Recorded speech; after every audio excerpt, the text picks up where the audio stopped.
أيها الذين آمنوا لا تقدموا بين يدي الله ورسوله واتقوا الله إن الله سميع عليم.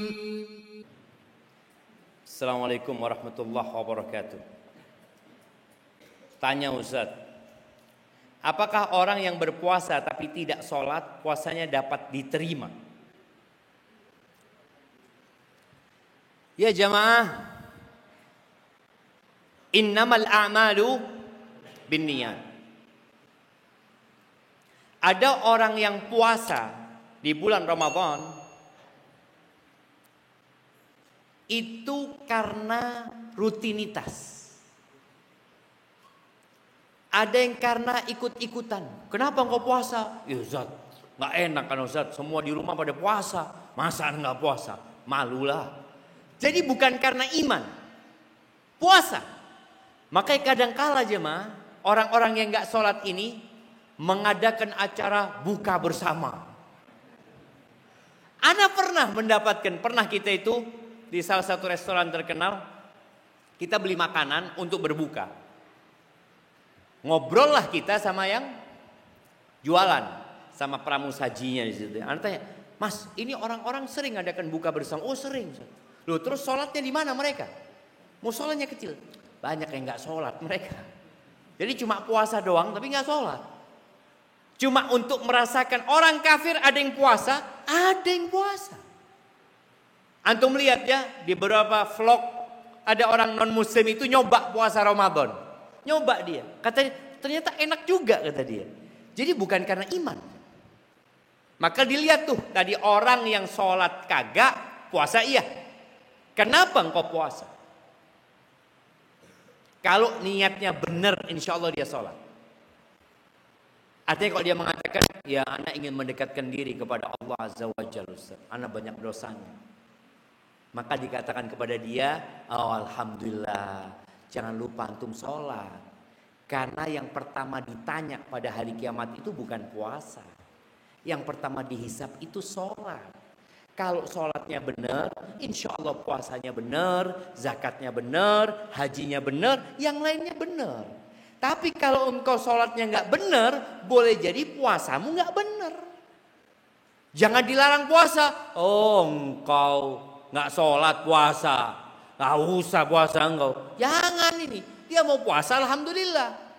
Bagaimana puasanya dibenerin? Karena puasa itu perlu niat. Kalau niatnya karena malu sama kawan-kawan, kalau niatnya karena ingin sehat, kok banyak? Kalau niatnya karena ya bukan karena Allah Subhanahu wa taala, maka puasanya tidak akan diterima. Yang puasanya lillahi ta'ala saja boleh jadi gak diterima. Kenapa? Karena syarat diterimanya amalan itu dua. Bukan hanya ikhlas, tapi harus sesuai dengan aturan Nabi Muhammad SAW. Apa kata Nabi SAW?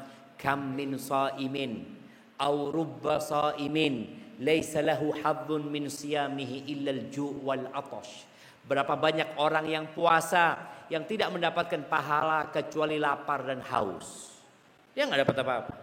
Gara-gara apa? Gara-gara omongan yang kotor, perbuatan maksiat dia lakukan. Nabi juga mengatakan alaihi salatu wassalam, man lam yada' qaula zuri wal jahla awal amal bihi wal jahla falaysa lillahi hajatun fi ayyada'a ta'amahu wa syarabahu. Barang siapa yang ketika puasa dia tidak meninggalkan ucapan-ucapan dusta, tidak meninggalkan perbuatan dosa, perbuatan-perbuatan yang bodoh, maka Allah nggak butuh dengan dia puasa. Puasa ini yang halal ditinggalkan. Kita itu makan dan minum halal, menghubungi istri halal. Jamaah, ana dapat bocoran yang ana baru tahu beberapa bulan yang lalu. Bocoran ini dari seorang pelacur. yang sudah bertobat. Pelacur itu ngobrol sama istri Ana. Akhirnya dia sudah berkeluarga. Dia kepingin bunuh diri. Karena dia nggak diterima oleh masyarakat gitu. Dianggap orang jelek. Padahal dia sudah bertobat kepada Allah Azza wa Jalla. Di antara yang dia ceritakan dia ngomong tentang dosa dia. Semoga Allah ampuni dosa dia. Paling laris pelacur itu di bulan Ramadan. Bayangin. Seorang suami menghubungin istrinya di siang hari di bulan Ramadan itu dosa besar. Dia harus mengganti dengan puasa 2 bulan berturut-turut. Atau sebelumnya dengan membebaskan budak. Ini berzina dia siang hari di bulan Ramadan. Kenapa kok laris? Karena banyak istri gak mau dihubungin suaminya. Dia katakan puasa kata dia. Na'udzubillah min dzalik. Maka bagaimana dengan orang-orang yang puasa, dosa tetap jalan. Ya dia hanya akan mendapatkan lapar dan haus. Hadza wallahu a'lam bissawab. Afwan Ustaz. Mohon nasihatnya. Ana seorang akhwat yang sedang menjalani proses memperbaiki diri Ustaz.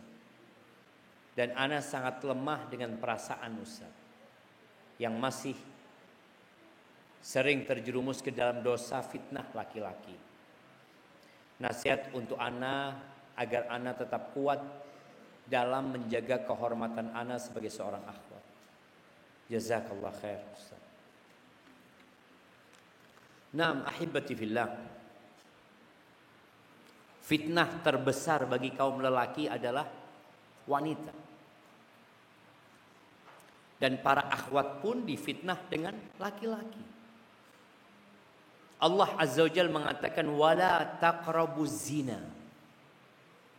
Bukan jangan berzina, tapi jangan mendekati zina.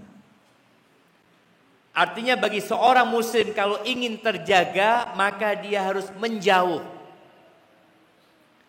Yang bermain dengan api maka akan terbakar.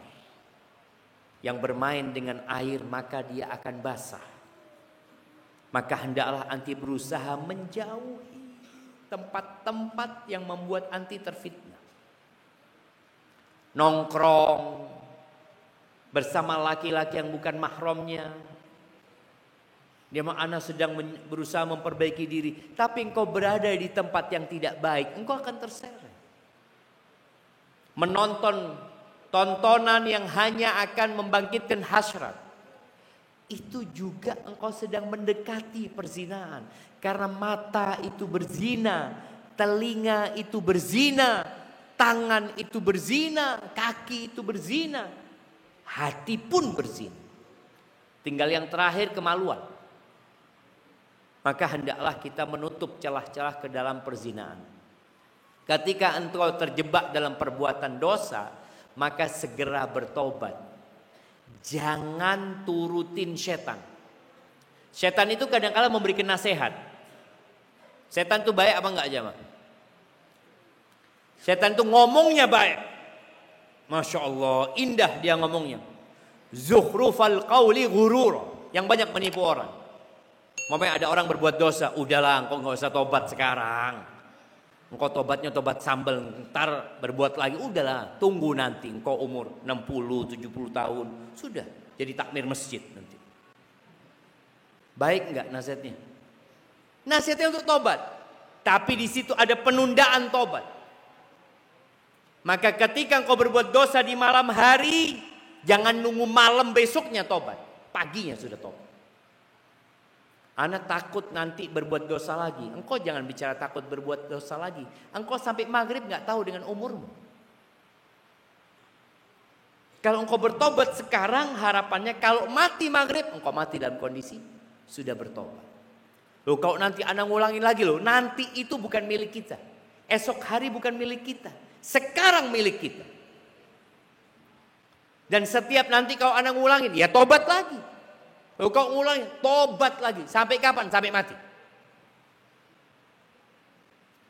Setan itu menjelaskan, aku ini menggoda manusia dengan dosa supaya dia masuk neraka, tapi ternyata manusia itu menghancurkanku dengan istighfar.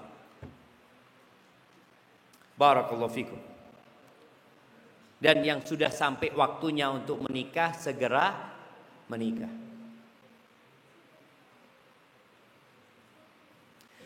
Apa hukumnya mandi junub setelah selesai sahur?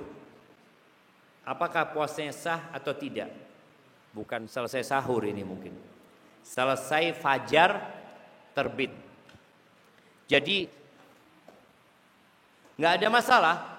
Yang penting dia sudah niat dan ketika azan terbit. Ketika fajar terbit, dia sudah niat dan dia sudah tidak berhubungan dengan suaminya, maka mandinya setelah fajar terbit itu tidak membatalkan puasanya. Nggak apa-apa. Yang penting dia sudah niat. Lebih utama mana? Sholat tarawih dan witir langsung setelah isya atau isya dulu? Tidur baru bangun sholat tarawih dan witir sekalian menyiapkan makanan sahur. Nah, ahibati fillah, waktu sholat tarawih itu adalah ba'dal isya, sama seperti sholat malam ya, karena dia itu sholat malam sampai fajar. Yang paling utama waktu malam itu adalah sepertiga malam akhir. Kalau bicara yang paling utama, makanya biasanya di 10 hari terakhir itu di beberapa masjid mengadakan qiyamul lail. Padahal yang kemarin tarawih itu juga qiyamul lail. Jadi ana enggak qiyamul lail Ustaz. Ana tarawih. Loh itu qiyamul lail. Hadis Nabi SAW mengatakan man qoma Ramadan, yaitu tarawih itu qiyamul lail. Hanya waktunya yang berbeda. Ada yang di awal malam, di awal lail, ada yang di tengah lail, ada yang di akhir lail. Semuanya qiyamul lail. Kalau bicara waktu yang paling utama adalah sepertiga malam akhir. Tapi karena biasanya orang itu bacanya panjang, kadangkala mulai isya udah sholat dia sampai sepertiga malam akhir. Karena kalau sepertiga malam akhir berapa jam? Sekarang kalau maghribnya itu jam 6, harusnya jam berapa? Jam 8? Jam 7.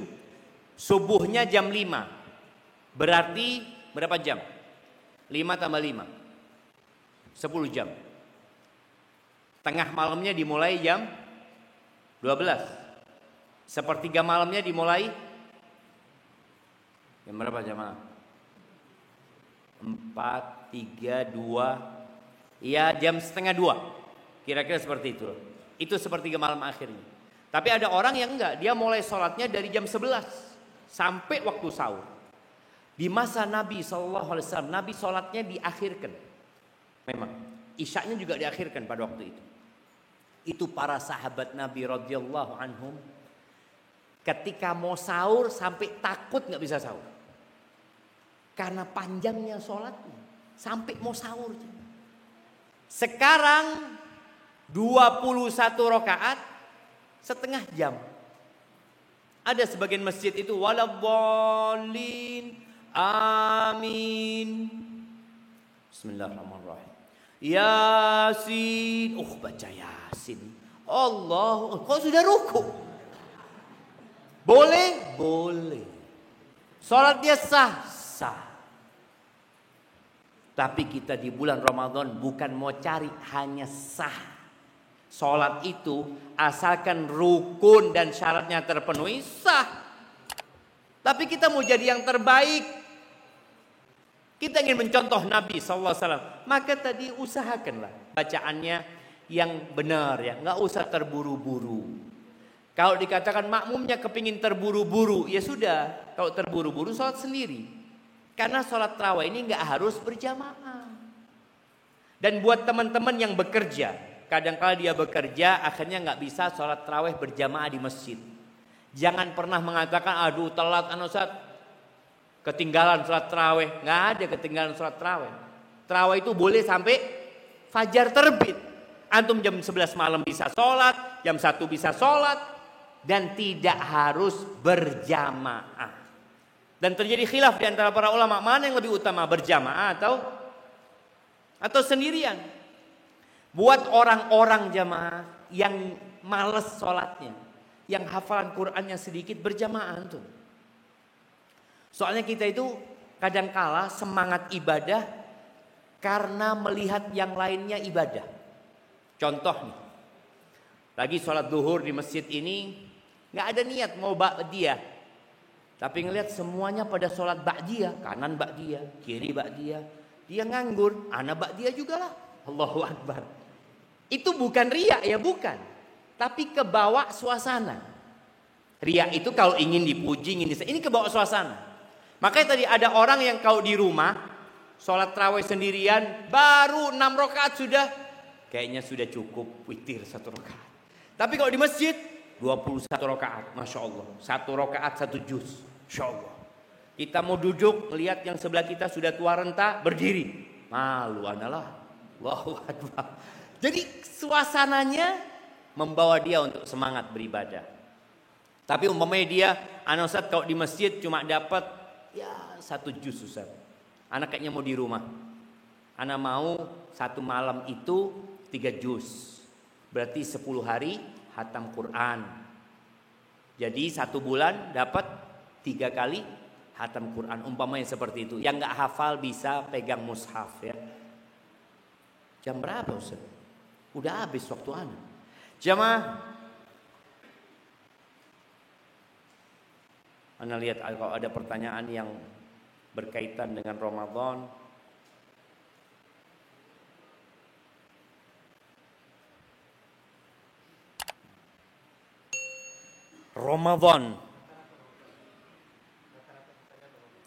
Ramadan bagi pedagang adalah bulan panen rezeki. Bagaimana menyikapinya? Wabil khusus penjual makanan. Syukron Ustaz.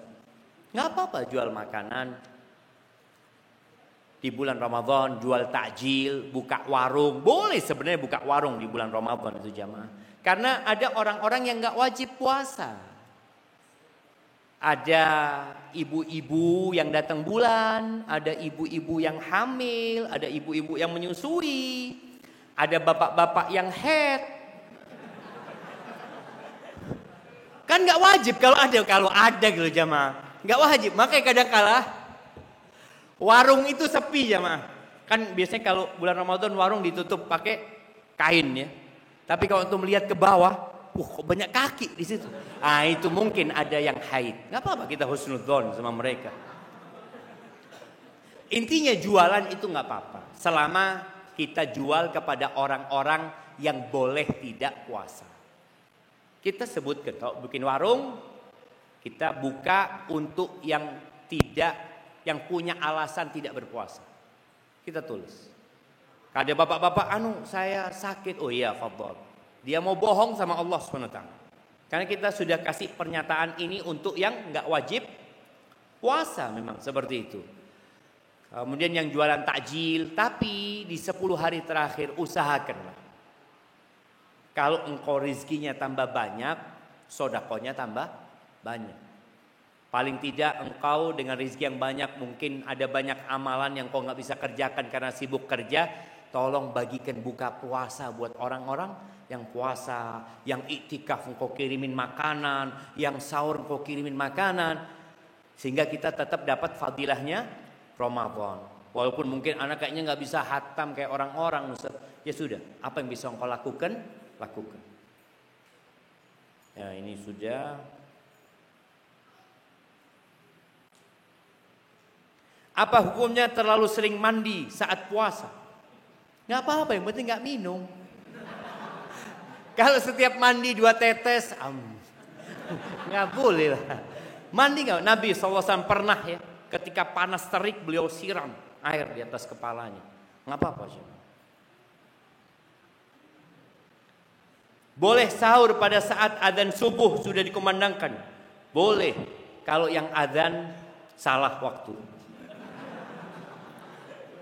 Iya, kalau adzannya, karena adzan itu ada 2 sebenarnya jamaah. Ada adzan masuk waktu subuh, ada adzan membangunkan orang untuk sahur. Di masa Nabi SAW. Di sini adzannya berapa kali? 1 kali. Di Mekah Madinah itu 2 kali adzan. Sampai hari ini. Jadi kalau adzan yang pertama yang nyuruh orang bangun berarti nggak apa-apa.